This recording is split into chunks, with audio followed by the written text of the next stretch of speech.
প্রথম যে টপিকটা নিয়ে আলোচনা করব সেই টপিকটার নাম হচ্ছে লিভার। লিভার, দেখো লিভার। তো যখনই আমি এই লিভার নামটা লিখে ফেললাম, তোমাদের অনেকের মনে একটা কনফিউশন ক্রিয়েট হতে পারে যে লিভার মানে তো আসলে যকৃত। আমরা এটা পরিপাক এবং শোষণ অধ্যায়ে পড়েছি, লিভার মানে যকৃত। বাট আসলে কিন্তু লিভার মানে যকৃত নয়। লিভার মানে তোমরা যে যকৃত জানো তার বানান আলাদা। আর আমরা এই যে লিভারটা পড়তেছি, এই লিভারটা আমরা পড়তেছি জুওলজির 7ম অধ্যায়ে, জুওলজি 7 অর্থাৎ চলন এবং অঙ্গ সঞ্চালন অধ্যায়ে। তো এইখানকার লিভার কিন্তু আলাদা। তাহলে তোমরা প্রথমে আমাকে প্রশ্ন করতে পারো যে ভাইয়া এই লিভারটা আসলে কোন লিভার। তাহলে সহজে তোমাদেরকে আমি বলি, লিভার দেখো বানান কিন্তু দুইটা, একটা হচ্ছে LIVER এবং আরেকটা যে লিভার আছে সেই লিভারটা হচ্ছে LEVER। এই দুইটা লিভার তোমরা ইন্টারমিডিয়েটে সাধারণত পেয়ে থাকো। তাহলে উচ্চারণ কিন্তু বাংলায় দুইটাই কিন্তু লিভার, অর্থাৎ আমি উপরে যে বানানটা লিখেছি এটাই কিন্তু উচ্চারণে দুইটার ক্ষেত্রে উচ্চারণ। বাট আলটিমেটলি দুইটা অধ্যায়ে দুইটা লিভার ইংরেজি বানানে যেটা আলাদা তোমাদেরকে দেখালাম, একটাতে আছে LIVER, একটাতে আছে LEVER, এই দুইটা লিভার কিন্তু আলাদা। তো তোমরা যে পরিপাক ও শোষণে মানবদেহের সবচেয়ে বড় এবং গুরুত্বপূর্ণ গ্রন্থি আমরা যকৃতকে তোমরা পাও, এই যকৃত যে লিভারটা এটা হচ্ছে LIVER। তাহলে আমি আবারও বলি, যকৃত যে লিভারটা এটা হচ্ছে LIVER। আর এই LEVER যেটা, এই LEVERটি কিন্তু কঙ্কাল তন্ত্রের লিভার। তুমি আমাকে বলতে পারো যে ভাই কঙ্কাল তন্ত্রের লিভার বলতে আপনি আসলে কি বোঝাচ্ছেন, এই লিভারের আসলে কাজ কি, এই লিভারের আসলে ডিটেইলস কি, এটা কিন্তু আমরা এখন আজকে শিখবো ইনশাল্লাহ। তাহলে আমি আরো ক্লিয়ার বলে দিই তোমাদেরকে, দুইটা লিভার আছে LEVER, LIVER। LIVER যেটা সেটা যকৃত যে লিভারটাকে বলি সেটা, আর LEVER যেটা আছে সেটা হচ্ছে কঙ্কাল তন্ত্রের যে লিভার সেটা। ক্লিয়ার? তো আমরা আজকে বলবো কঙ্কাল তন্ত্রের যে লিভার, সেই লিভারটা নিয়ে কিন্তু আমরা কথাবার্তা বলবো। তো কঙ্কাল তন্ত্রের যে লিভার, এই লিভার কি জিনিস তোমরা সবাই মনে রাখবা, আমাদের দেহে দুইটা জিনিস কিন্তু গুরুত্বপূর্ণ আছে। হ্যাঁ, একটা জিনিসের নাম হচ্ছে অস্থি, এবং আমরা সবাই জানি এই অস্থির সাথে কিন্তু একটা জিনিসের ক্রিয়া হয়, তার নাম হচ্ছে পেশি। খেয়াল করে দেখো আমাদের দেহের মধ্যে যে হাড্ডিগুলো আছে, হাড্ডি, এই হাড্ডির বাইরে কিন্তু পেশি রয়েছে, এবং আল্লাহ তাআলা এই হাড্ডি, অস্থি এবং পেশির মধ্যে পরস্পর এমন একটা ক্রিয়া, আন্তঃক্রিয়া ঘটিয়ে দিয়েছে যার কারণে আমরা সব কাজ করতে পারি। আমরা এই ছোট্ট দুইটা হাত দিয়ে অনেক জিনিসকে, অনেক ওজনকে তুলতে পারি। আমরা এই ছোট্ট দুইটা হাত দিয়ে কিন্তু একজনকে চাইলে থাপড়ায় উড়াই দিতে পারি। আমরা কিন্তু একটা মাথার উপর 50 কেজি 100 কেজি মাল তুলতে পারি। এর কারণটাই হচ্ছে কি, এই অস্থি এবং পেশি এদের পরস্পরের মধ্যে আন্তঃক্রিয়া। আন্তঃক্রিয়া কি ক্রিয়া বলো?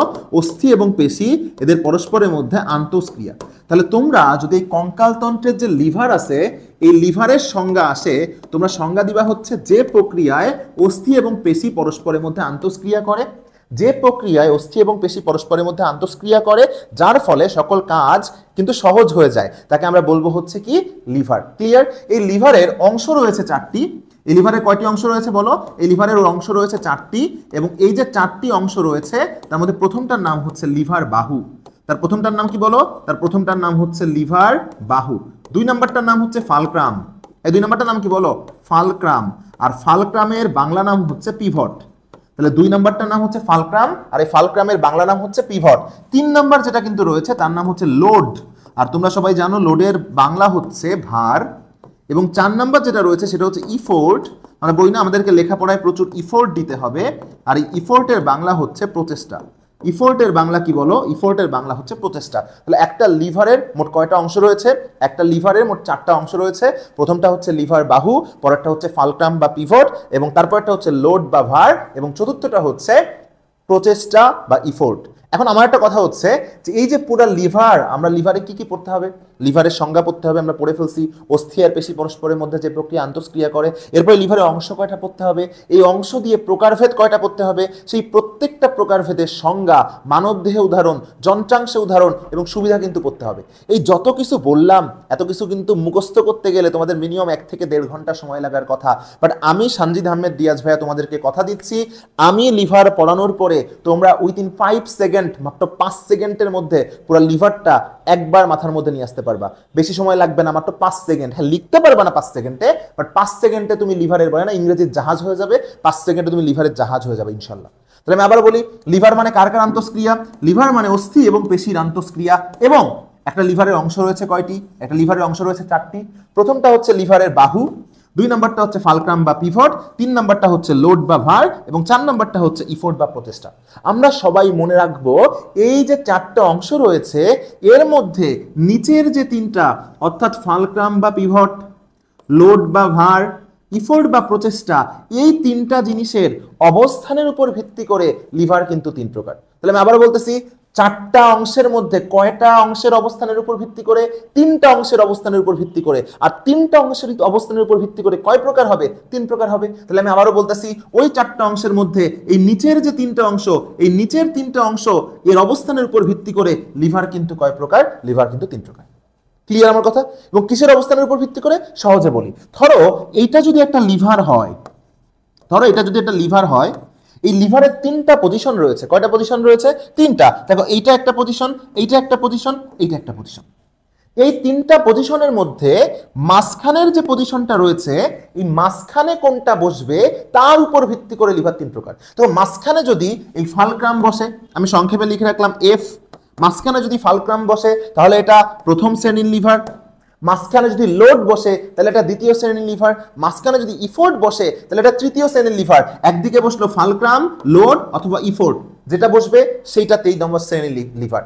ফালক্রাম বসলে প্রথম, লোড বসলে দ্বিতীয়, ইফোর্ট বসলে তৃতীয়। আর তুমি আমাকে বলতে পারো ভাইয়া এইখানে বসলো ফালক্রাম, তাহলে এইখানে আমি লোড দিব না ইফোর্ট দিব?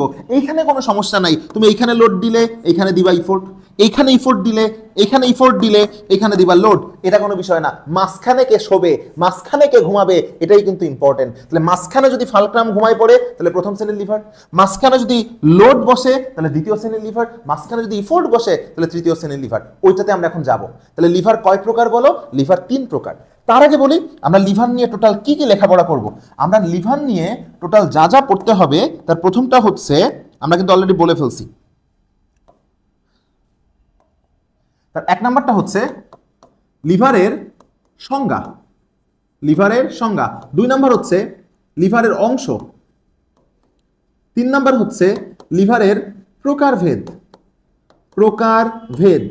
4 নাম্বার হচ্ছে এই প্রত্যেকটা যে প্রকারভেদ, এই প্রকারভেদের সংজ্ঞা, প্রত্যেকটা প্রকারভেদের সংজ্ঞা।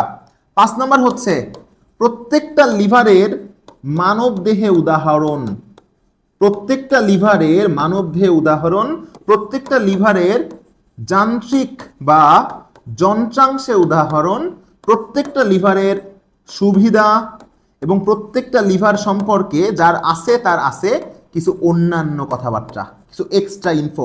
এই যে 8টা জিনিস বাবারা মায়েরা তোদেরকে আমি পড়াবো, এই 8টা জিনিস পড়তে তোর পড়াতে হয়তো 10 মিনিট সময় লাগবে, বাট পড়ানোর পরে তোর পুরো জিনিস মনে রাখতে মাত্র সময় লাগবে 5 সেকেন্ড। বলতে পারি ভাই চাপাবাজির তো একটা লিমিট থাকা উচিত। এডুকেশন বাংলাদেশ কখনো চাপাবাজি করে না, যা বলবো তার থেকে বেশি কিন্তু ইনশাল্লাহ হবে। ক্লিয়ার? যে এডুকেশন বাংলাদেশ বিফর বায়োলজি কখনো কি করবে না? চাপাবাজি করবে না। চলো আমরা জিনিসটা তোমাদেরকে দেখাই, খেয়াল করো, তোমরা মজা পাবা। প্রত্যেকটা জিনিস পড়া হয়ে যাবে ইনশাল্লাহ। খেয়াল করো, তোমরা শুধু আমার সাথে কি করবা? আমার সাথে তোমরা অংশগ্রহণ করবা। কিছু বোঝার দরকার নাই, কিছু বোঝার দরকার নেই, খালি অংশগ্রহণ করো। তোমরা কিভাবে বলবো আমার সাথে? দেখো এইভাবে বলবা। ওকে, দেখো আমার সাথে জাস্ট বলো 1 2 3, 1 2 3, 1 2 3, 1 2 3, 1 2 3। যে কোনো ছাগলে আমরা বলতে পারবো ইনশাল্লাহ 1 2 3, 1 2 3। তাহলে খেয়াল করো 1 2 3 দিয়ে তুমি আসলে কি পড়লা? 1 2 3 দিয়ে তুমি পড়লা আসলে লিভারের প্রকারভেদ। তাহলে লিভার কয় প্রকার? 3 প্রকার। 1 2 3 মানে কি? 1 মানে কি প্রথম না দ্বিতীয়? প্রথম, তাহলে প্রথম শ্রেণীর লিভার। 2 মানে কি? দ্বিতীয় শ্রেণীর লিভার। 3 মানে কি? তৃতীয় শ্রেণীর লিভার। এইবার আমাদের পড়তে হবে কি বলো? সংজ্ঞা। সংজ্ঞা আমার সাথে তোমরা বলো, বলো FLE, FLE কি বলবো? 1 2 3 FLE। ভাই বলতে পারো ভাই FLE দিয়ে কেমনে সংজ্ঞা হলো? ভাই FLE দিয়েই বাবা সংজ্ঞা হবে। আরে বাবুরে সংজ্ঞা হবে কিসের মাধ্যমে? সংজ্ঞা হবে কোনটা মাঝে থাকে সেইটা যদি তুমি জানো তাহলে তুমি সংজ্ঞা এর বাপ হয়ে যাবা। কিভাবে সংজ্ঞার বাপ হয়ে যাবা খেয়াল করো। দেখো আমি তোমাকে খেয়াল করে দেখালাম 1 2 3 FLE, তাহলে বলো তো 1 এর সাথে কার সম্পর্ক রয়েছে? F এর। তাহলে প্রথম শ্রেণীর লিভারে মাঝখানে কোনটা থাকে? F মাঝখানে থাকে। তুমি আমাকে বলো ভাই এই যে সংজ্ঞা কেমনে বানাবো? খুবই সহজ। প্রথম শ্রেণীর লিভারে মাঝখানে কি আছে? F মানে ফালক্রাম। তাহলে দুই পাশে কি আছে? বাকি দুইটা লোড আর ইফোর্ট। শেষ।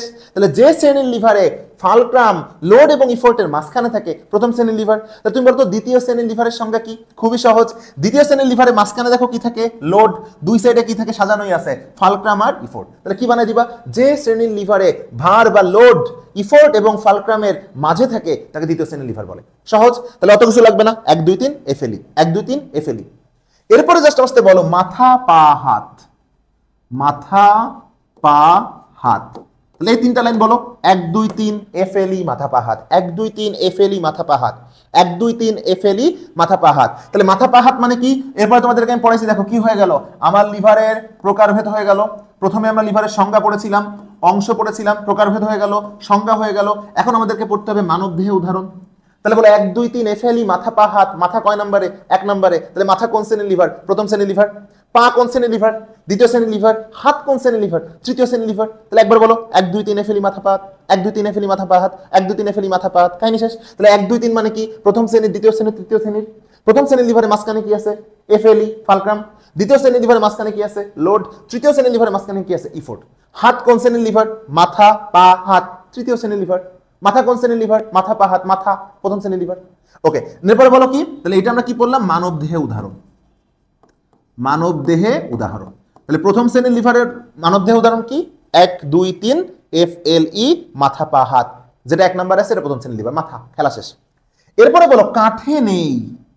এই কোথায় নেই? কাঠে নেই। এই কাঠে নেইটা বুঝতেই পারতেছো, মানব দেহে উদাহরণ শেষ। তাহলে কাঠে নেইটা হচ্ছে যন্ত্রাংশে উদাহরণ। তাহলে কাঠে নেইটা হচ্ছে যন্ত্রাংশে উদাহরণ। ভাই কিভাবে যন্ত্রাংশে উদাহরণ? আমি যদি তোমাকে বলি বলো তো 1 2 3 এফএলই মাথা পা হাত কাঠে নেই, বলো তো 1 2 3 এফএলই মাথা পা হাত কাঠে নেই, 1 2 3 এফএলই মাথা পা হাত কাঠে নেই। তাহলে বলো তো কাঁচি কোন শ্রেণীর লিভার? তুমি অবশ্যই মনে মনে বলছো ভাই কাঁচি, এই যে কা দিয়ে তো কাঁচি। তাহলে কাঁচি কোন শ্রেণীর লিভার? প্রথম শ্রেণীর লিভার। আমি যদি তোমাকে বলি ঠেলা গাড়ি কোন শ্রেণীর লিভার? কাঠে, ঠে 2 নম্বরে আছে। তাহলে ঠেলা গাড়ি এটা দ্বিতীয় শ্রেণীর লিভার। আমি যদি বলি তুমি নখ কাটো যে নেইল কাটার দিয়ে, এই নেইল কাটার কোন শ্রেণীর লিভার? দেখো নেইতে নেইল কাটার বা নখ কাটার যন্ত্র, এটা তৃতীয় শ্রেণীর লিভার। তাহলে দেখো আমার সাথে খালি কি বলবা? 1 2 3 এফএলই মাথা পা হাত, 1 2 3 এফএলই মাথা পা হাত। তাহলে মাথা প্রথম শ্রেণীর লিভার, পা দ্বিতীয়, হাত তৃতীয়। কাঁচি, কাঠে, কাঁচি দ্বিতীয় শ্রেণীর, প্রথম শ্রেণীর লিভার।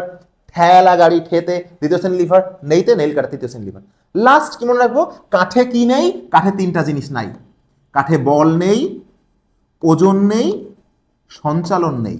তাহলে বল, ওজন, সঞ্চালন এই 3টা হচ্ছে ওদের সুবিধা। তাহলে বল, ওজন, সঞ্চালন এই 3টা হচ্ছে সুবিধা। তাহলে বলতে পারো ভাইয়া বল, ওজন, সঞ্চালন দিয়ে কি বুঝবো? আমি যদি তোমাকে বলি কোন শ্রেণীর লিভারে দ্রুত গতির সঞ্চালন সুবিধা পাওয়া যায়, আমি 3টা জিনিস লিখে দিই, খেয়াল করে দেখো। আমি কটা জিনিস লিখে দিব? 3টা জিনিস লিখে দিব। এদেরকে আমি একটু উপরে উঠাই দিই। 3টা জিনিস আমি লিখবো, খেয়াল করো। 3টা জিনিস লিখবো। প্রথমটা লিখলাম, ধরো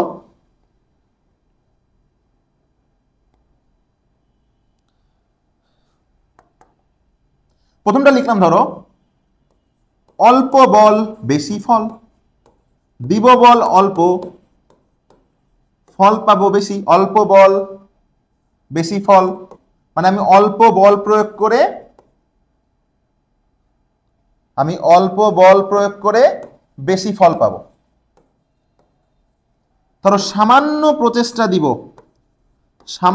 প্রচেষ্টা বাট অধিক ওজনকে আমি তুলতে পারবো। আর আরেকটা ধরো দ্রুত গতির সঞ্চালন পাবো। হ্যাঁ, দ্রুত গতির সঞ্চালন পাবো। তাহলে খেয়াল করে দেখো তো, এই 3টা লাইনের মধ্যে বল কার মধ্যে আছে? এই যে অল্প বল বেশি ফল, সামান্য প্রচেষ্টা বেশি ওজন। ক্লিয়ার? তাহলে এই প্রচেষ্টা কিন্তু এখানে মেইন কথা না। এখানে মেইন কথা কোনটা? এখানে মেইন কথা আসলে দেখো, আমি আবার বলছি অল্প বল বেশি ফল, সামান্য প্রচেষ্টায় অধিক ওজন তুমি তুলতে পারতেছো এবং দ্রুত গতির সঞ্চালন সুবিধা তুমি পাচ্ছ। তাহলে অপশনের মধ্যে বল, ওজন, সঞ্চালন দেখে বল প্রথমে আছে, তাহলে বল প্রথম শ্রেণীর লিভার, অল্প বল বেশি ফল। বলতো দ্রুত গতির সঞ্চালন সুবিধা পাওয়া যায় কোনটা? সঞ্চালন 3 নাম্বারটা আছে, তাহলে তৃতীয় শ্রেণীর লিভার। এবং সামান্য প্রচেষ্টায় বেশি ওজন তুলতে পারবে কোনটা? ওজন 2 নম্বরে আছে, এটা হচ্ছে দ্বিতীয় শ্রেণীর লিভার। তাহলে পুরো লিভারটা দেখো পড়তে আমার কতটুকু সময় লাগবে? আমার সাথে একবার বলো, কি বলবা? 1 2 3 এফএলই মাথা পা হাত কাঠে নেই, বল, ওজন, সঞ্চালন। 1 2 3 এফএলই মাথা পা হাত, 1 2 3 এফএলই মাথা পা হাত। একবার আমাকে বলো, যে কেউ পারবা। 1 2 3 এফএলই মাথা পা হাত, কাঠে নেই, কি নাই? বল, ওজন, সঞ্চালন। 1 2 3 এফএলই মাথা পা হাত কাঠে নেই, কি নেই? বলজন সঞ্চালন। এখন খেয়াল করে দেখো 1 2 3 মানে কি? এটা প্রথম শ্রেণীর লিভার, আমি নিচের দিকে নিয়ে আসি। 1 2 3 মানে কি? 1 2 3 মানে হচ্ছে এটা প্রথম শ্রেণীর লিভার, দ্বিতীয় শ্রেণীর লিভার, তৃতীয় শ্রেণীর লিভার। সংজ্ঞা যেটা মাঝখানে থাকে এই অনুযায়ী সংজ্ঞা, প্রথম শ্রেণীর লিভারের মাঝখানে থাকে এফ ফালক্রাম, দ্বিতীয় শ্রেণীর লিভারের মাঝখানে থাকে লোড, তৃতীয় শ্রেণীর লিভারের মাঝখানে থাকে ইফোর্ট। মাথা পা হাত, তাহলে প্রথম শ্রেণীর লিভারের উদাহরণ মাথা, দ্বিতীয় শ্রেণীর পা, তৃতীয় শ্রেণীর হাত। কাঠে নেই, তাহলে কাঁচি প্রথম শ্রেণীর লিভার, ঠেলাগাড়ি দ্বিতীয় শ্রেণীর লিভার, নেইল কাটা তৃতীয় শ্রেণীর লিভার। অল্প বলে বেশি ফল পাবো কোন শ্রেণীর লিভারে? প্রথম শ্রেণীর লিভারে। দ্রুতগতির সঞ্চালন পাবো কোন শ্রেণীর লিভারে? দ্বিতীয় শ্রেণীর লিভারে। অবশ্যই না, দ্রুতগতির সঞ্চালন, সঞ্চালন দেখো কোথায় আছে, এই দেখো সঞ্চালন দেখো কোথায় আছে, সঞ্চালন কিন্তু 3 নম্বরে আছে। তাহলে সঞ্চালন যেহেতু 3 নম্বরে আছে, তাহলে দ্রুতগতির সঞ্চালন সুবিধা পাবো কোন শ্রেণীর লিভারে? তৃতীয় শ্রেণীর লিভারে। আর সামান্য প্রচেষ্টায় বেশি ওজনকে তুলতে পারবো, এটা আমি কোন শ্রেণীর লিভারে তুলতে পারবো? এটা আমি তুলতে পারবো হচ্ছে দ্বিতীয় শ্রেণীর লিভারে। তাহলে দেখো পুরো জিনিসটা বলতে কি লাগে, 1 2 3 1 সেকেন্ড, এফএলই 2 সেকেন্ড, মাথা পা হাত 3 সেকেন্ড, কাঠে নেই 4 সেকেন্ড, বলজন সঞ্চালন 5 সেকেন্ড। তাহলে মাত্র 5 সেকেন্ডে পুরো লিভার তুমি কিন্তু মাথার মধ্যে নিয়ে আসতে পারবা। কিভাবে? তোমার 5 সেকেন্ডও লাগবে না, এভাবে বলো 1 2 3 এফএলই মাথা হাত কাঠে নেই বলজন সঞ্চালন, 1 2 3 এফএলই মাথা হাত কাঠে নেই বলজন সঞ্চালন, 1 2 3 এফএলই মাথা হাত কাঠে নেই বলজন সঞ্চালন। যত প্র্যাকটিস করবো তাড়াতাড়ি পারবা। 1 2 3 এফএলই মাথা হাত কাঠে নেই বলজন সঞ্চালন, আমি যা বলবো আমি বলি তাও বুঝবা যে ঠিক বলছি, কারণ প্র্যাকটিস। তাহলে তুমি এটার বলতে লাগতেছে 5 সেকেন্ড, লিখতে লাগতেছে কত সময়? প্রথমে লিখলা লিভারের সংজ্ঞা, অস্থি পেশির আন্তঃক্রিয়া। এরপর লিখলা 4টা অংশ, লিভার বাহু, ফালক্রাম বা পিভট, লোড বা ভার, ইফোর্ট বা প্রচেষ্টা। এরপরে লিখলা কয় প্রকার? 3 প্রকার। প্রথম শ্রেণীর লিভার, দ্বিতীয় শ্রেণীর লিভার, তৃতীয় শ্রেণীর লিভার। প্রথম শ্রেণীর লিভারের সংজ্ঞা কি? ফালক্রাম মাঝখানে, বাকি দুটো দুই পাশে। দ্বিতীয় শ্রেণীর লিভারের সংজ্ঞা কি? লোড মাঝখানে, বাকি দুটো দুই পাশে। তৃতীয় শ্রেণীর লিভারের সংজ্ঞা কি? ইফোর্ট মাঝখানে, বাকি দুটো দুই পাশে। প্রথম শ্রেণীর লিভারে মানবদেহ উদাহরণ মাথা, যন্ত্রাংশের উদাহরণ কাঁচি। দ্বিতীয় শ্রেণীর লিভারে মানবদেহ উদাহরণ পা, যন্ত্রাংশের উদাহরণ ঠেলাগাড়ি। তৃতীয় শ্রেণীর লিভারে মানবদেহ উদাহরণ হচ্ছে তোমার কি? মানবদেহ উদাহরণ হচ্ছে হাত এবং যন্ত্রাংশের উদাহরণ হচ্ছে নেইল কাটার। দ্রুতগতির সঞ্চালন পাওয়া যায় তৃতীয় শ্রেণীর লিভারে, অল্প বলে বেশি ফল প্রথম শ্রেণীর লিভার, সামান্য প্রচেষ্টায় বেশি ওজন হচ্ছে দ্বিতীয় শ্রেণীর লিভার। ঘটনা শেষ, খেলা শেষ। একটা কথা মনে রাখবো সবাই আমরা, সেই কথা কোনটা? যে এই যে জিনিসগুলো তোমাদেরকে আমি পড়ালাম, এগুলো রিটার্নে আসলেও তুমি কিন্তু ইনশাল্লাহ পারবা। আরেকটা কথা কি, অন্যান্য কোনটা?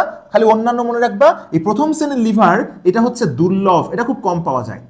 আর সবচেয়ে বেশি পাওয়া যায় কোনটা? প্রথমটা যদি সবচেয়ে কম পাওয়া যায়, তাহলে সবচেয়ে বেশি পাওয়া যায় কোনটা? এই যে তৃতীয় শ্রেণীর লিভার।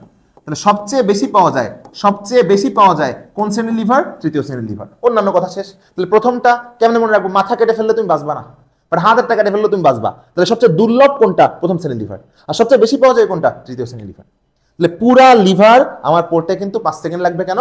1 2 3 এফএলই মাথা পা হাত কাঠে নেই বলজন সঞ্চালন। আশা করতেছি তোমরা এই লিভার টপিকটা মাত্র 5 সেকেন্ডে আমার মতো মনে রাখতে পারবা এবং পরীক্ষায় সকল এমসিকিউ, সকল রিটেন অ্যান্সার করতে পারবা ইনশাল্লাহ। তাহলে এখন আমরা কঙ্কালতন্ত্রের যে ইম্পর্টেন্ট টপিকটা নিয়ে আলোচনা করব সেটা হচ্ছে কি কি পেশি বলো? সংকোচন ও প্রসারণ পেশি। সংকোচন ও প্রসারণ পেশি। তো আমরা আসলে এখন পেশি নিয়ে আলোচনা করব। এর মধ্যে 3 ধরনের পেশি তোমরা সবচেয়ে বেশি লেখাপড়া করেছো 9 10 থেকে, কি জীবনের শুরু থেকে লেখাপড়া করতেছো? ঐচ্ছিক পেশি, অনৈচ্ছিক পেশি, হৃদপেশি। আমরা সেই ঐচ্ছিক পেশি, অনৈচ্ছিক পেশি, হৃদপেশি নিয়ে কথা বলবো, গল্পে গল্পে তোমাদেরকে মনে রাখাই দিব ইনশাল্লাহ। বাট যেগুলো নিয়ে কথা বলা আসলে হয় না সেগুলো আসলে সংকোচন এবং প্রসারণ পেশি। যেগুলো নিয়ে কথাবার্তা হয় না সেগুলো হচ্ছে কি? সংকোচন এবং প্রসারণ পেশি। তো আমরা চলো সংকোচন এবং প্রসারণ পেশি পড়বো। তো আমরা সবাই জানি সংকোচন প্রসারণ পেশি অবশ্যই আমাদের দুইটা জায়গায় থাকে। একটা হচ্ছে আমাদের হাতে থাকে, একটা হচ্ছে আমাদের পায়ে থাকে। একটা হচ্ছে আমাদের হাতে থাকে, একটা হচ্ছে আমাদের পায়ে থাকে। তাহলে আমরা সংকোচন প্রসারণ পেশি পড়বো কার কার? হাতের এবং পায়ের। প্রথমে আমরা কার পড়বো? প্রথমে আমরা পড়বো যার কেউ নাই তার হাত আছে, তোমরা সবাই জানো। তাহলে হাত নিয়ে লেখাপড়া করবো প্রথমে, ক্লিয়ার? হাতের এই সংকোচন এবং প্রসারণ পেশি আমরা একটা চার্টের মাধ্যমে কিন্তু ইনশাআল্লাহ মনে রাখবো। সেই চার্টটা কি? প্রথমে আমরা লিখবো হাতের কি পেশি? হাতের সংকোচন পেশি। প্রথমে আমরা লিখবো সংকোচন পেশি, এরপরে আমরা লিখবো কিন্তু প্রসারণ পেশি। প্রথমেই আমরা লিখবো সংকোচন পেশি এবং এরপরে আমরা লিখবো প্রসারণ পেশি। সবাই মনে রাখবা এই সংকোচন প্রসারণ পেশি দুইটা নাম আছে। একটা নাম হচ্ছে বাইসেপস এবং একটা নাম হচ্ছে ট্রাইসেপস। একটা নাম হচ্ছে বাইসেপস এবং একটা নাম হচ্ছে ট্রাইসেপস। বাই মানে কি? তোমরা সবাই জানো বাই মানে হচ্ছে 2 এবং ট্রাই মানে কি? তোমরা সবাই জানো ট্রাই মানে হচ্ছে 3। এই সেপস কথাটা আসছে সেফালন থেকে, সেফালন। সেফালন মানে আমাদের মস্তিষ্ক, সেফালন মানে আমাদের মস্তিষ্ক। সো এখানে হাতের সাথে আসলে মস্তিষ্ক বোঝাচ্ছে না, মস্তিষ্কের বাংলা মাথা, মাথা বোঝাচ্ছে। তাহলে একটা পেশির আসলে 2টা মাথা আছে, এমনি মনে রাখবা। একটা পেশির 3টা মাথা আছে, ওই মাথা না কিন্তু। বগুড়ায় যাদের বাড়ি দেখবা 4 মাথা 7 মাথা, এরকম আমরা বলি না? একটা জায়গার নাম 4 মাথা, মানে কি 4টা মাথা। মাথা মানে কিন্তু এই মাথাই বোঝায় তা না, অংশ। হ্যাঁ, অংশ, ক্লিয়ার? 4টা অংশ। এখন দেখো যেটা বলতেছিলাম, খেয়াল করো।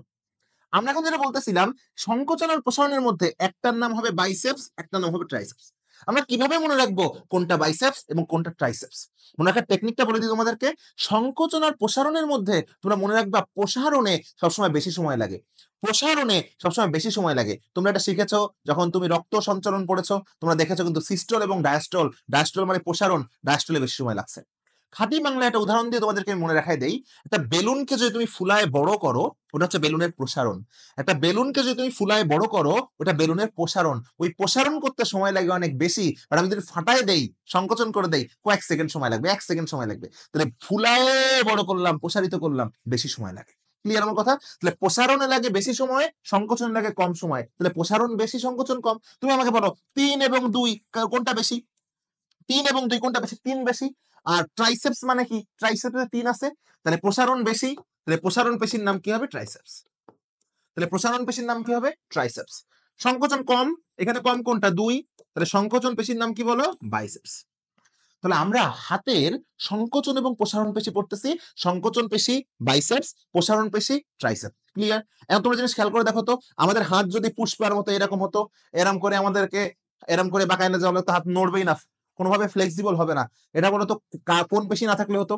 সংকোচন পেশি না থাকলে হতো। তখন আমরা পুষ্পার মতো করে এরম এরম করে হাঁটতে হতো। তো খেয়াল করে দেখো, আমাদের হাত এই সোজা থেকে যে আমরা বাঁকা করতে পারি, সংকোচন করতে পারি, বাইসেপসের কারণে না? তাহলে আমাদের যে হাতটা যে ফ্লেক্সিবল, আমাদের হাতটা যে নমনীয়, বাইসেপসের কারণে না? তাহলে মনে রাখবা ফ্লেক্সিবল বাইসেপসের কারণে। এই জন্য ফ্লেক্সিবল থেকে আমরা বাইসেপসকে কি নামে ডাকবো? ফ্লেক্সর। একটা গান আছে না, কি নামে ডেকে বলবো তোমাকে? ওই কি নামে ডেকে তুমি বাইসেপসকে কি নামে ডাকবা? বাইসেপসের কারণে হাত ফ্লেক্সিবল, এই জন্য ফ্লেক্সর। আর ট্রাইসেপসের কারণে আমরা হাতটা প্রসারণ করতে পারি, সবাই মনে রাখবা এক্সটেনশন মানে প্রসারণ, এক্সটেনশন মানে প্রসারণ। তাহলে এক্সটেনশন থেকে আমি ট্রাইসেপসকে কি নামে ডাকবো ভালোবেসে? এক্সটেনসর। তাহলে এক্সটেনশন মানে প্রসারণ, এক্সটেনশন থেকে আমরা ভালোবেসে ডাকবো কি? এক্সটেনসর। তাহলে আমি প্রথম কথা শিখলাম, সংকোচন পেশিকে বলা হয় বাইসেপস, প্রসারণ পেশিকে বলা হয় ট্রাইসেপস। বাইসেপসের কারণে আমাদের হাত ফ্লেক্সিবল, এজন্য আমরা বলি ফ্লেক্সর।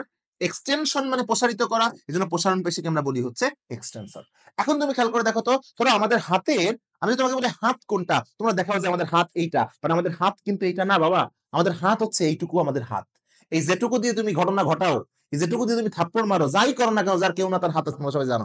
এই যে হাতটা, এই হাত কিন্তু আমাদের এইটুকু, এইটুকুই আমাদের হাত। তাহলে এইটা আর এইটাকে, এই দুইটা হচ্ছে আমাদের বাহু। এই দুটো আমাদের কি বলো? এই দুটো হচ্ছে আমাদের বাহু। এটা নিচের দিকে আছে, এটা নিম্ন বাহু, এটা উপরের দিকে আছে, এটা ঊর্ধ্ব বাহু। নিম্ন বাহু, ঊর্ধ্ব বাহু, হাত, হাত, নিম্ন বাহু, ঊর্ধ্ব বাহু। ক্লিয়ার আমার কথা? এখন তুমি চিন্তা করে দেখো তো, বাইসেপসটা আসলে কি? নিম্ন বাহুকে ঊর্ধ্ব বাহুর নিকটে নিয়ে আসে না, নাকি দূরে নিয়ে যায়? নিম্ন বাহুকে ঊর্ধ্ব বাহুর নিকটে নিয়ে আসে কে? বাইসেপস। দূরে নিয়ে যায় কে? ট্রাইসেপস। নিকটে নিয়ে আসে কে? বাইসেপস। দূরে নিয়ে যায় কে? ট্রাইসেপস। তাহলে আমরা লিখে ফেলি, বাইসেপস বা সংকোচন পেশি নিম্ন বাহুকে ঊর্ধ্ব বাহুর, নিম্ন বাহুকে ঊর্ধ্ব বাহুর নিকটে নিয়ে আসে, নিকটে নিয়ে আসে। আর এটা কি করে? প্রসারণ পেশি নিম্ন বাহুকে ঊর্ধ্ব বাহুর থেকে দূরে নিয়ে যায়। তাহলে প্রসারণ পেশি কি করে? নিম্ন বাহুকে ঊর্ধ্ব বাহুর থেকে দূরে নিয়ে যায়। তাহলে বলো, নিম্ন বাহুকে ঊর্ধ্ব বাহুর নিকটে আনতে বা কাছাকাছি আনতে সাহায্য করে কে? Flexor, flexible, biceps. দূরে নিয়ে যায় কে? ট্রাইসেপস। তাহলে নিম্ন বাহুকে ঊর্ধ্ব বাহুর নিকটে আনে বাইসেপস, নিম্ন বাহুকে ঊর্ধ্ব বাহুর থেকে দূরে নিয়ে যায় হচ্ছে ট্রাইসেপস। মনে থাকবে আমার কথা? আছে না এই জয়েন্টটা? খেয়াল করো তো, এই নিম্ন বাহু এবং ঊর্ধ্ব বাহুর মাঝখানে যে জয়েন্টটা আছে, এই জয়েন্টটাকে আমরা বলি সন্ধি। এই যে কোনো জায়গায় মিল ঘটলে আমরা সন্ধি বলি না? আমরা বলি না, আজ আকাশের সাথে আমি সন্ধি করেছি, মেঘেরই জেলখানায় তোকে বন্দি করেছি। এই গান শুনছো না? তাহলে সন্ধি মানে মিলন। নিম্ন বাহু আর ঊর্ধ্ব বাহু যেখানে মিলন ঘটেছে, এই মিলনটাই হচ্ছে সন্ধি। আর এই সন্ধির কারণে এখানে দেখো একটা কোণ তৈরি হচ্ছে, কোণ, কোণ, এটাকে আমরা বলি সন্ধি কোণ। তাহলে দেখো, যখন বাইসেপস সংকোচন করে, এই সন্ধি কোণটা বেশি থেকে আস্তে আস্তে কমে যায়। আর যখন এই ট্রাইসেপসটা প্রসারণ করে, তখন সন্ধি কোণটা দেখো একদম 180 ডিগ্রি হয়ে যায়, বেড়ে যায়। আর দেখো আস্তে আস্তে সংকোচন হচ্ছে 90, আরো কমে যাচ্ছে, আরো কম। তাহলে সন্ধি কোণ কমায় কে? সন্ধি কোণ কমায় বাইসেপস। তাহলে সন্ধি কোণ কমায় কে? সন্ধি কোণ কমায় বাইসেপস। আমি আবার বলতেছি, সন্ধি কোণ কমায় বাইসেপস, সন্ধি কোণ বাড়ায় কে? ট্রাইসেপস। সন্ধি কোণ কমায় কে? বাইসেপস, সন্ধি কোণ বাড়ায় কে? ট্রাইসেপস। ঘটনা শেষ। বলো কোনটা ফ্লেক্সর? বাইসেপস, কোনটা এক্সটেনসর, ট্রাইসেপস, কোনটা সংকোচন, বাইসেপস, কোনটা প্রসারণ, ট্রাইসেপস, নিম্নবাহুকে ঊর্ধ্ববাহু থেকে দূরে নিয়ে যায় কে, ট্রাইসেপস, কাছে নিয়ে আসে কে, বাইসেপস, সন্ধিকোণ কমায় কে, বাইসেপস, বাড়ায় কে, ট্রাইসেপস। কমনলি দুইটা, এই দুইটা জিনিসকে অর্থাৎ বাইসেপস আর ট্রাইসেপসকে দুইটা প্রোটিন কিন্তু হেল্প করে সংকোচন প্রসারণে। আর প্রোটিনের শেষে কি থাকে, ইন। আজীবন মনে রাখবা, প্রোটিনের শেষে থাকে কি বলো, প্রোটিনের শেষে থাকে ইন। একটা নাম হচ্ছে পেশি মানে হচ্ছে মায়োস, মায়োস থেকে মায়োসিন, এবং একটা নাম হচ্ছে অ্যাক্টিন। তাহলে কোন দুইটা প্রোটিন এই পেশির সংকোচন প্রসারণকে সাহায্য করে, অ্যাক্টিন আর মায়োসিন। মায়োসিন ক্লিয়ার আমার কথা, অ্যাক্টিন আর মায়োসিন। পায়ে দুই ধরনের পেশি রয়েছে, একটা হচ্ছে সংকোচন পেশি এবং আরেকটা হচ্ছে প্রসারণ পেশি। পায়ে দুই ধরনের পেশি রয়েছে, একটা হচ্ছে সংকোচন পেশি এবং আরেকটা হচ্ছে প্রসারণ পেশি। ক্লিয়ার আমার কথা? তো আমরা প্রথমে পায়ের কোনটা পড়বো, সংকোচন পেশি। খুবই ভালো হতো যদি আমি তোমাদেরকে দেখাতে পারতাম, অবশ্যই দেখাবো, খেয়াল করো। ধরো আমি এখন এটার উপর দাঁড়ায় গেলাম, আমার পুরোটা দেখা যাওয়ার দরকার নেই, আমি পুরোটা দেখা যাচ্ছে, আমার এই অংশটাকে দেখা যাচ্ছে, মাজা পর্যন্ত দেখা যাচ্ছে, তাই না? ওকে, এখন তোমরা চিন্তা করে দেখো, জাস্ট তোমরা কল্পনা করো যে আমরা এখন পায়ের সংকোচন পেশি পড়তেছি, তাই না? আমি এইভাবে দাঁড়ায় আছি, সংকোচন করতে গেলে আমি কিন্তু সংকোচন করে নাই, প্রসারণ হয়ে আছে, দাঁড়ায় থাকি আসি, সংকোচন করতে গেলে আমার কি করতে হবে, এরম করে বসে পড়তে হবে। প্রসারিত অবস্থায় ছিল, সংকোচন করতে গেলে কিন্তু দেখো এই যে আমরা বসে পড়লাম। তোমরা জাস্ট কল্পনা করো আমি এখন যেভাবে বসে আছি, এইভাবে আমরা কোন সময় বসে থাকি? এইভাবে আমরা বসে থাকি হচ্ছে, লজ্জা পাওয়ার কিছু নাই, এভাবে আমরা বসে থাকি হচ্ছে হাগা করার সময়। কি করার সময় বলো? হাগা করার সময়, হাগা, হাগা। তাহলে খেয়াল করো, এটাই হচ্ছে পায়ের সংকোচন পেশি মনে রাখার টেকনিক, হাগা। কিভাবে মনে রাখবো? তুমি দাঁড়ায় আছো মানে পা প্রসারিত অবস্থায় আছে, সংকোচন করতে গেলে তোমাকে বসে পড়তে হবে, আর বসে পড়ি আমরা এইভাবে কোথায় বসি, হাগু করার সময় বসি। তাহলে সংকোচন পেশি মনে রাখার টেকনিক হচ্ছে হাগা। এই হাতে হচ্ছে হ্যামস্ট্রিং, হাতে হচ্ছে হ্যামস্ট্রিং, আর গাতে হচ্ছে গ্যাস্ট্রোকনিমিয়াস। হাতে হচ্ছে হ্যামস্ট্রিং আর গাতে হচ্ছে গ্যাস্ট্রোকনিমিয়াস। আজকের থেকে মৃত্যুর আগ পর্যন্ত মনে রাখবা, সংকোচন পায়ের করতে গেলে হাগতে বসা লাগবে, তাহলে মনে রাখার টেকনিক হচ্ছে হাগা, হাতে হ্যামস্ট্রিং, গাতে গ্যাস্ট্রোকনিমিয়াস। আর এই হাগার সময় এই হ্যামস্ট্রিং কিন্তু আবার তিন প্রকার। মনে রাখার টেকনিক কি? Bi semi semi, bi semi semi. তুমি ভাই এটা কেমনে মনে রাখবো? ভাই বাই সেমি সেমি এটা আমরা কিভাবে মনে রাখবো? হাগার সাথে এটা সম্পর্ক কি? দেখো অনেক গ্রামের দিকে এই বাই, আমরা মনে হয় কি বাই সার্সিস, বাই সার্সিস মানে তুই পাইটা দিছস, এই পাইটা দেওয়া এটাকে বলে বাই ছাড়া বা বায়ু ছাড়া। ক্লিয়ার? এখন ধরো হাগার সময় কিন্তু বায়ু প্রোডাক্ট হিসেবে ফুটফুট করে কিন্তু পাদেরও শব্দ হয়। তাহলে ওই যে পাদ, ওই পাদকে আমরা বলছি কি বাই। কতটুকু বাই? সেমি সেমি মানে অর্ধেক অর্ধেক, মানে অল্প অল্প।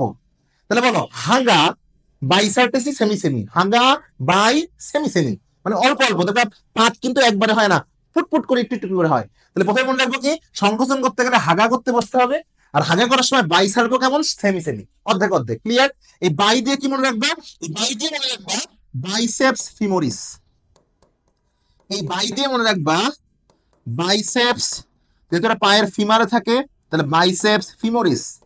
সেমি দিয়ে মনে রাখবা সেমি মেমব্রেনোসাস, সেমি মেমব্রেনোসাস। এবং আরেকটা সেমি দিয়ে মনে রাখবা সেমি টেন্ডেনোসাস, সেমি টেন্ডেনোসাস। হ্যাঁ, তাহলে সংকোচন পেশি প্রধান হচ্ছে দুইটা। সংকোচন করতে গেলে প্রধান আমাদেরকে হাত দিয়ে বসতে হবে, তাহলে হাগা, হাতে হ্যামস্ট্রিং, গাতে গ্যাস্ট্রোকনিমিয়াস। আর হ্যামস্ট্রিং আবার তিন প্রকার, বাই সার্ভো, semi semi, bi semi semi. বাইতে কি? Biceps femoris. সেমিতে কি? Semi membranosus. আরেকটা সেমিতে কি? Semi tendinosus. এখন বলতে পারো ভাইয়া সংকোচন পেশি তো আমরা পড়লাম, তাহলে সংকোচন পেশির সাথে আপনি আমাদেরকে কি পেশি মনে রাখার টেকনিক শেখাই দেন? আমাদেরকে প্রসারণ পেশি মনে রাখার টেকনিক শেখাই দেন। তো আমি তোমাদেরকে একটা কথা বলবো, বুদ্ধিমানদের জন্য কিন্তু ইশারাই যথেষ্ট। আমি বলবো বুদ্ধিমানদের জন্য কি যথেষ্ট? বুদ্ধিমানদের জন্য ইশারাই যথেষ্ট। কেন ইশারা যথেষ্ট? সংকোচন পেশি তুমি জানো মানে প্রসারণ পেশি যা জানি না তাই। সংকোচন পেশি মানে তুমি জানো মানে প্রসারণ পেশি হচ্ছে যা জানি না তাই। কেন? কারণ সংকোচন প্রসারণ পেশি কখনো রিটেনে আসে না, এই সংকোচন প্রসারণ পেশি আসে এমসিকিউতে। বলে কোনটা পায়ের সংকোচন পেশি নয়, কোনটা পায়ের প্রসারণ পেশি নয়। আরে বাবা তুই চিন্তা করে দেখ, তুই সংকোচন পেশি জানিস, তাহলে যেটা জানিস না সেটাই প্রসারণ পেশি। তারা যদি বলে কোনটা প্রসারণ পেশি নয়, আমি তিনটাই জানি না, যেটা জানি সেটাই অ্যান্সার। বুদ্ধিমানদের জন্য কি যথেষ্ট? বুদ্ধিমানদের জন্য ইশারাই যথেষ্ট। তাহলে সংকোচন পেশি জানলে প্রসারণ পেশি জানা লাগে না, যেটা জানি না সেইটা। তাহলে আমি প্রশ্ন করি, তোমরা অ্যান্সার দাও তো। নিচের কোনটি সংকোচন পেশি নয়, এর মানে কি? নিচের কোনটি প্রসারণ পেশি, নিচের কোনটি সংকোচন পেশি নয়, এই প্রশ্নের মানে কি? এই প্রশ্নের মানে হচ্ছে নিচের কোনটি প্রসারণ পেশি। ক্লিয়ার? আমি তোমাদেরকে অপশন দিচ্ছি, খেয়াল করো। তাহলে পরীক্ষায় প্রশ্ন আসলো, নিচের কোনটি সংকোচন পেশি নয়। তুমি তো আমাকে বলবা যে ভাইয়া আমি তো সংকোচন পেশি ছাড়া পড়ি নাই, আমি সংকোচন পেশি নয় কোনটা জানি না তো। আরে বাবু অবশ্যই জানবা, সংকোচন পেশি নয় মানে কি? তুমি সংকোচন যেগুলো জানো এইগুলা নয় কোনটা, এটাই তো প্রসারণ পেশি। আমি অপশন দিচ্ছি, দেখো নিচের কোনটি সংকোচন পেশি নয়। তোর অপশন ক দিলাম হ্যামস্ট্রিং, তোর অপশন বি দিলাম বাইসেপস ফিমোরিস, বাইসেপস ফিমোরিস। তোর অপশন গ দিলাম সেমি মেমব্রেনোসাস, সেমি মেমব্রেনোসাস। তোর অপশন ঘ দিলাম হচ্ছে আমি ভ্যাস্টাস মিডিয়ালিস, ভ্যাস্টাস মিডিয়ালিস। তুমি খেয়াল করে দেখো তো, এর মধ্যে তুমি সংকোচন পেশিতে কার কার নাম শুনছো? তুমি হ্যামস্ট্রিং এর নাম শুনছো, বাইসেপস ফিমোরিস এর নাম শুনছো, সেমি মেমব্রেনোসাস এর নাম শুনছো। তাহলে অ্যানসার কোনটা হবে? অ্যানসার হবে কোনটা? এই ভ্যাস্টাস মিডিয়ালিস। এইটা কি নয়? এটা সংকোচন পেশি নয়। আর এইটা যদি সংকোচন প্রসারণ পেশি না হয়ে থাকে, তাহলে এটা কি পেশি? এটা হচ্ছে প্রসারণ পেশি। ক্লিয়ার? তাহলে যেটা সংকোচন পেশি নয় সেটা কি পেশি? সেটা প্রসারণ পেশি। যেটা সংকোচন পেশি নয় সেটা কি পেশি? সেটা প্রসারণ পেশি। তাহলে খেয়াল করে দেখো, আমরা একটু আগে শিখলাম হাতের সংকোচন প্রসারণ পেশি, এরপর শিখলাম পায়ের সংকোচন পেশি। পায়ের সংকোচন করতে গেলে আমাকে হাগা করতে বসতে হবে, হাগা বাই সেমি সেমি, হাগা বাই সেমি সেমি। কি বললাম? হাগা বাই সেমি সেমি। তাহলে বাই সেমি সেমিতে কি? Biceps femoris, semimembranosus, semitendinosus. যা আমি জানি না তাই হচ্ছে প্রসারণ পেশি। তাহলে আমি যদি তোমাকে বলি ভ্যাস্টাস ইন্টারমিডিয়াস, ভ্যাস্টাস ল্যাটারালিস, ভ্যাস্টাস ফিমোরিস, রেক্টাস ফিমোরিস। ক্লিয়ার? এইগুলো আসলে কি? কথার কথা, এইগুলো হচ্ছে প্রসারণ পেশি। কারণ এইগুলো তুমি জানো না, তাহলে যা তুমি জানো না তাই হচ্ছে কি? তাই হচ্ছে প্রসারণ পেশি। মনে থাকবে? তাহলে যা জানি না তাই হচ্ছে প্রসারণ পেশি। এই পেশি সম্পর্কে তোমরা 9-10-এও পড়েছো। একটা হচ্ছে ঐচ্ছিক পেশি, একটা হচ্ছে অনৈচ্ছিক পেশি, এবং একটা হচ্ছে হৃদ পেশি। একটা হচ্ছে ঐচ্ছিক পেশি, একটা হচ্ছে অনৈচ্ছিক পেশি, এবং একটা হচ্ছে হৃদ পেশি। এই তিনটা পেশির মধ্যে কিন্তু পার্থক্য আমাদেরকে গল্পে গল্পে শিখতে হবে। এই ঐচ্ছিক পেশি মানে কি? যে পেশি আমি ইচ্ছা মতো নাড়াচাড়া করতে পারি এটা হচ্ছে ঐচ্ছিক পেশি। যে পেশি আমি ইচ্ছা মতো নাড়াচাড়া করতে পারি না সেটা হচ্ছে অনৈচ্ছিক পেশি। আর হৃদ পেশিটাও কিন্তু তোমার ইচ্ছাধীন নয়, ওইটাও কিন্তু অনৈচ্ছিক পেশি। তাহলে খেয়াল করে দেখো তো, আমরা যদি বলি প্রকৃতি, আমরা যদি বলি প্রকৃতি, কার প্রকৃতি কেমন? খেয়াল করো, কার প্রকৃতি কেমন? ঐচ্ছিক পেশির প্রকৃতি ঐচ্ছিক, মানে কি আমরা ইচ্ছা মতো নাড়াচাড়া করতে পারবো। অনৈচ্ছিক পেশির প্রকৃতি, তুমি কি ইচ্ছা মতো নাড়াচাড়া করাইতে পারবা না, তাহলে এর প্রকৃতি অনৈচ্ছিক। হৃদ পেশিও কিন্তু তুমি ইচ্ছা মতো নাড়াচাড়া করতে পারবা না, তাহলে এর প্রকৃতিও কিন্তু কি? অনৈচ্ছিক। তাহলে ঐচ্ছিক পেশি, অনৈচ্ছিক পেশি এবং হৃদ পেশি, যেটা আমাদের ইচ্ছাধীন সেটা ঐচ্ছিক পেশি, যেটা ইচ্ছাধীন নয় সেটা অনৈচ্ছিক পেশি। ক্লিয়ার? এবার আমরা উদাহরণ দেখো, আমাদের হাতের ও পায়ের পেশি কি? হাত ও পায়ের পেশি আমরা নাড়াচাড়া করতে পারি, তাহলে ঐচ্ছিক পেশি। বিভিন্ন নালী, জরায়ু নালী, এই নালী সেই নালী, পরিপাক নালী, পাকস্থলীর মধ্যে ধরো যে পেরিস্টালসিস ঘটায় যেসব নালী, এসব কিন্তু আমরা ইচ্ছা মতো নাড়াচাড়া করতে পারি না, সেটা অনৈচ্ছিক পেশি। আজ যদি আমি তোমাকে বলি হৃৎপিণ্ডের মায়োকার্ডিয়াম কোনটা, এই হৃৎপিণ্ডের মায়োকার্ডিয়াম কোনটা, তাহলে মায়োকার্ডিয়াম হচ্ছে অবশ্যই হৃৎপেশি। তাহলে মায়োকার্ডিয়াম, হৃৎপেশি, বিভিন্ন নালী, বিভিন্ন নালী, এই বিভিন্ন নালী কিন্তু অনৈচ্ছিক পেশি। এবং আমাদের হাত এবং পায়ের পেশি, হাত এবং পা, এইবারে তিনটা জিনিস দেখো আমরা নাড়াইতে পারি। চোখ, আমরা চোখ নাড়াইতে পারি। 2 নম্বর হচ্ছে জিহ্বা, দেখো আমরা জিহ্বাকে কিন্তু নাড়াচাড়া করতে পারি। এবং আমাদের যে গলবিল, এই গলবিলও কিন্তু আমরা নাড়াচাড়া করতে পারি। তাহলে চোখ, জিহ্বা, গলবিল এরাও কিন্তু ঐচ্ছিক পেশি। অন্ন নালী, পরিপাক নালী, জনন নালী, রেচন নালী, এই নালী সেই নালী, এগুলো অনৈচ্ছিক পেশি। আর হৃৎপিণ্ডের মায়োকার্ডিয়াম কি? হৃৎপিণ্ডের মায়োকার্ডিয়াম হচ্ছে হৃৎপেশি। তো এইভাবে করে কিন্তু তোমরা দেখবা সবগুলো মনে রাখতে পারবা। কোন পেশি দ্রুত দ্রুত নড়াচড়া করা যায়? ঐচ্ছিক পেশি। কোনটা ধীরে ধীরে চলে পেটের মধ্যে? অনৈচ্ছিক পেশি। কোনটা পরিমিত এবং ছন্দময়? হৃৎপেশি। যে দ্রুত চলাচল করে, শক্তি বেশি লাগে, নিউক্লিয়াস বেশি লাগে, তাহলে কান নিউক্লিয়াস অসংখ্য, ঐচ্ছিক পেশি। কান নিউক্লিয়াস একটা করে, অনৈচ্ছিক পেশি আর হৃৎপেশি। দেখো যাদের নিউক্লিয়াস থেকে একটাই, সে অবশ্যই কোথায় অবস্থান করবে? সে অবস্থান করবে কেন্দ্রে। তাহলে কার কার নিউক্লিয়াস কেন্দ্রে অবস্থান করে? অনৈচ্ছিক পেশি আর হৃৎপেশি। আর যার নিউক্লিয়াস অসংখ্য, সে কিন্তু কেন্দ্রে একটা কেমনে অবস্থান করবে? সো থাকবে পরিধির দিকে। তাহলে এই যে পরিমিত, ছন্দময়, কোনটা ধীর, কোনটা দ্রুত, এই যে জিনিসগুলো তোমরা 9-10-এ পড়ছো, তোমাদের এইচডব্লিউ থাকবে কি? তোমাদের এইচডব্লিউ থাকবে হচ্ছে এই তিনটা পেশির মধ্যে তোমরা পার্থক্য তৈরি করবা। তোমাদের এইচডব্লিউ কি থাকবে? এই তিনটা পেশির মধ্যে তোমরা পার্থক্য তৈরি করবা। ক্লিয়ার? এটা কিন্তু প্রায়ই ইন্টারমিডিয়েট পরীক্ষায় আসে। একটি আদর্শ কশেরুকার গঠন, একটি আদর্শ কশেরুকার গঠন, এইটা একটা কার্টুন চিত্রের মাধ্যমে তোমাদেরকে এমন ভাবে বোঝাই দিব, এর অংশ, এর সম্পর্কে তুমি জীবনেও ইনশাল্লাহ ভুলবা না। তাহলে আমরা এখন পড়বো কি? আমরা এখন পড়বো হচ্ছে একটি আদর্শ কশেরুকার গঠন। আগে বলি কশেরুকা কি জিনিস। তোমরা সবাই জানো আমাদের মেরুদণ্ডের অস্থিকে বলা হয় ভার্টিব্রা, আর ভার্টিব্রাকে বাংলায় বলে কশেরুকা। তাহলে আমাদের মেরুদণ্ডের যে অস্থি রয়েছে সেই অস্থির নামই হচ্ছে কশেরুকা। আমরা জানি আমাদের মোট 33টা কশেরুকা রয়েছে, যেটা পরিণত বয়সে 26 বছর বয়সে যে 26টাতে পরিণত হয়। ক্লিয়ার আমার কথা? এই 33টা কশেরুকার মধ্যে আদর্শ কশেরুকা ধরা হয় যারা আমাদের বুকে, আমাদের বক্ষ দেশে থাকে। তাহলে আমরা তাকে বলবো কি দেশীয় কশেরুকা? বক্ষ দেশীয় কশেরুকা। তাহলে আমরা আদর্শ কশেরুকা কাকে ধরবো? বক্ষ দেশীয়। এবং বক্ষ দেশীয়তে কিন্তু রয়েছে প্রায় 12টা কশেরুকা, তার মধ্যে মধ্য মাঝখানের দিকে যেগুলো রয়েছে, অর্থাৎ মধ্য বক্ষদেশীয় কশেরুকাকে আমরা আদর্শ কশেরুকা বলবো। মধ্য বক্ষদেশীয় কশেরুকাকে আমরা আদর্শ কশেরুকা বলবো। ক্লিয়ার? তাহলে আদর্শ কশেরুকা কোনগুলোকে ধরা হয়? মধ্য বক্ষদেশীয় কশেরুকাকে ধরা হয়। এই কশেরুকা, একটা আদর্শ কশেরুকার যে গঠন, এই গঠনের দুইটা অংশ দেখা যায়। কয়টা অংশ দেখা যায় বলো? দুইটা অংশ। সেই দুইটা অংশ কি কি? প্রথম অংশ হচ্ছে একটা কশেরুকার যে দেহ, এই দেহটা ওর সেন্টারে থাকে। সেন্টার, সেন্টার বা কেন্দ্রে থাকে, এই জন্য কিন্তু ওর নাম দেওয়া হয়েছে সেন্টার থেকে সেন্ট্রাম। লাস্টে আম থাকলে এক বচন। একটা কশেরুকার সেন্ট্রাম একটা থাকে, এই জন্য ওর নাম হচ্ছে সেন্টার থেকে সেন্ট্রাম। 2 নাম্বার হচ্ছে ওর বাদ বাকি সমস্ত যে অংশ, সেই অংশগুলোকে বলা হয় আর্চ। তোমরা আমাকে প্রশ্ন করতে পারো, ভাইয়া ওইটা বাদে বাদ বাকি সমস্ত অংশকে আর্চ কেন বলে? কারণ সেন্ট্রাম বাদে বাকি সবগুলো অংশ বিভিন্ন রকম বাঁক গঠন করে। কি গঠন করে? বাঁক। আজকের থেকে মৃত্যুর আগ পর্যন্ত মনে রাখবা, এই আর্চ মানে হচ্ছে বাঁক। এই আর্চ মানে কি বলো? বাঁক। তোমাদের সবাই শুনেছো আর্চারি, আর্চার, তীর ধনুক, ওটা যখন বাঁক হয় না একটা, সো আর্চ মানেই হচ্ছে বাঁক। পরশুকা মানে কোস্টা, পরশুকার বাঁক, কোস্টাল আর্চ। ক্লিয়ার? তাহলে আর্চ মানে কি? আর্চ মানে হচ্ছে বাঁক। আমি আবারও বলতেছি, আর্চ মানে কি? আর্চ মানে হচ্ছে বাঁক। ওকে? তাহলে আমরা একটা আদর্শ কশেরুকার দেহকে দুইটা ভাগে ভাগ করব। একটা হচ্ছে তার দেহ বা সেন্ট্রাম, আর সেন্ট্রাম বাদে বাকি যতগুলো অংশ রয়েছে সবগুলোকে বলবো আমরা আর্চ। এই আর্চের মধ্যে কি রয়েছে? এই আর্চের মধ্যে রয়েছে পেডিকল, এই আর্চের মধ্যে রয়েছে lamina, transverse process, articular process, spinous process, clear, vertebral foramen, এগুলো রয়েছে। তো যত কিছু রয়েছে সেটা মনে রাখতে পারবো আমরা একটা কার্টুন চিত্রের মাধ্যমে। খেয়াল করো, তোমরা ধরে নাও এই যে তোমরা বড় অংশটা দেখতেছো, এটাই হচ্ছে আমাদের কশেরুকার দেহ বা সেন্ট্রাম। তোমরা অবশ্যই বাসার থেকে মূল চিত্রটা আঁকা প্র্যাকটিস করবা, ওটা তোমাদের এইচডব্লিউ। আর আমি এখন তোমাদেরকে যে চিত্র দিয়ে শেখাচ্ছি, তোমাদের শেষ সময়ে তুমি সবগুলো অংশ কি কি লিখবা এটা অ্যাটলিস্ট মনে রাখতে পারো, এই জন্য একটা কার্টুন চিত্র। ক্লিয়ার? এটা হচ্ছে সেন্ট্রাম।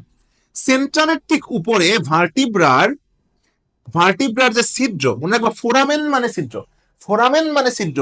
তাহলে ভার্টিব্রা এর ছিদ্র ভার্টিব্রাল ফোরামেন, ভার্টিব্রা এর ছিদ্র ভার্টিব্রাল ফোরামেন। তাহলে ভিএফ মানে কি বলো? ভিএফ মানে হচ্ছে ভার্টিব্রাল ফোরামেন। তাহলে ভিএফ মানে কি বলো? ভিএফ মানে হচ্ছে ভার্টিব্রাল ফোরামেন। ব্যাকটেরিয়া এর কোনো কিছু বোঝাইলে বলা হয় না ব্যাকটেরিয়াল, কার্ডিয়া এর কার্ডিয়াল, অ্যাট্রিয়া এর অ্যাট্রিয়াল, ভার্টিব্রা এর ভার্টিব্রাল। ওকে? তাহলে ভার্টিব্রাল যে ছিদ্র রয়েছে এটাকে আমরা বলবো ভার্টিব্রাল ফোরামেন। এই বাদে এর উপরে 3টা উত্থিত অংশ রয়েছে যাকে আমরা বলি প্রসেস। তাহলে কয়টা উত্থিত অংশ রয়েছে? 3টা। এই 3টা অংশকে আমরা কি বলি? এই 3টা অংশকে আমরা বলি হচ্ছে প্রসেস। হ্যাঁ, 3টা অংশকে আমরা প্রসেস। দেখো, একটা হচ্ছে একদম সোজা আসছে, আর 2টা আড়াআড়ি চলে গেছে। মোট 3টা প্রসেস রয়েছে। খেয়াল করো, একটা হচ্ছে সোজা আসছে, আর 2টা দেখো আড়াআড়ি চলে গেছে। তোমরা মৃত্যুর আগ পর্যন্ত মনে রাখবা, ট্রান্সভার্স মানে আড়াআড়ি।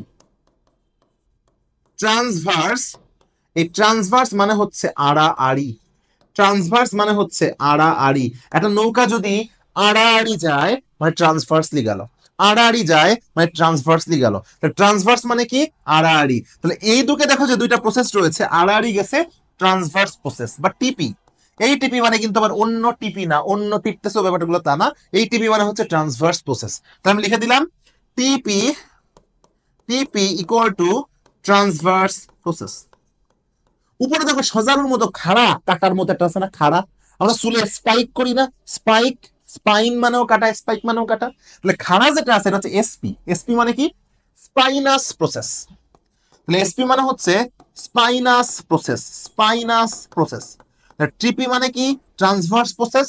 আর আর এই যে দুইটা আছে, এসপি মানে কি? স্পাইনাস প্রসেস, খাড়া যেটা আছে, মনে থাকবে। এই বাদে আর কি থাকে? এইখানে থাকে একটা পেডিকল, এখানে থাকে একটা ল্যামিনা, এখানে থাকে একটা পেডিকল, এখানে থাকে হচ্ছে ল্যামিনা। মানে আমাকে প্রশ্ন করতে পারো ভাইয়া কোনটা পেডিকল ল্যামিনা, এই সাইডে পেডিকল ল্যামিনা আবার এই সাইডে পেডিকল ল্যামিনা, কিভাবে মনে রাখবো? সহজে মনে রাখবা। দেখো পিএল দিয়ে মনে রাখবা পাছায় লাথি। কোথায় লাথি? পাছায় লাথি।